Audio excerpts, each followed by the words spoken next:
if you are at all invested in Secret Lives of Mormon Wives or the original MomTok soft swinging scandal, stop scrolling. McKenna Gibbons has given an update. She posted 4 videos today. She apparently heard all of you griping about how long it takes her, so she was on it, honeys. She goes on to actually give her side of the story of how the soft swinging started, how everything with certain alleged couples went down, and just her side of things. McKenna's ex-husband is Braden Rowley, so we already know who's in this couple. She refers to 2 other couples we'll call what she refers to as couple A, being probably Taylor and Tate.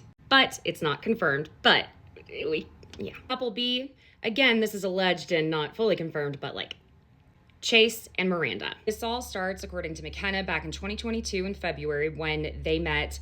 We'll say couple A, but remember, we have a feeling it's probably Taylor and Tate. And remember, couple B is probably Miranda and Chase, but we don't know, allegedly. Okay, anyway, they meet them at their Valentine's Day party, and within 2 weeks, they start playing these quote-unquote drunken card games, is what she refers to it multiple times. You can do the math on what was happening because Braden and McKenna have a conversation in the car when they leave one of those drunken card game parties, and both agree that they won't participate in any of those activities unless the other is there. So if it's something you don't want your partner doing when you're not there, let's take a guess. About a month later, the guys start planning this cabin trip for the entire friend group. At this point, she and Braden are fighting a lot, and now she believes that it was because she was noticing the chemistry, the little signs of something going between him and, well, maybe allegedly Taylor, but obviously. They spend 2 nights in this cabin. First night, nothing happens. It's the second night that there's a lot of booziness happening, and she says she doesn't totally recall everything that happened. Friends, let's remember what consent means. Anyway, and that she and Braden were in their room, which is kind of detached from the cabin.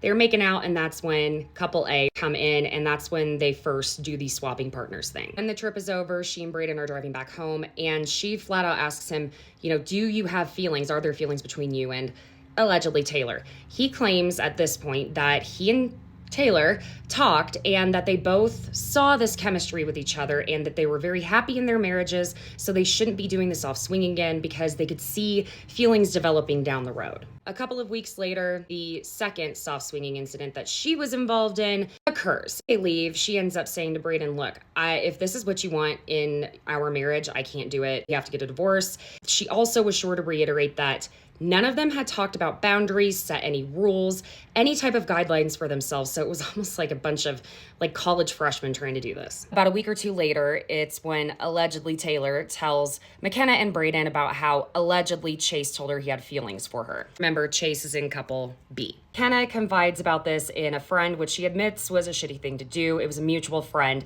And this is when allegedly Miranda, who was Chase's wife, finds out. So they're all at a party together because of a bunch of extenuating circumstances, but even their kids are there.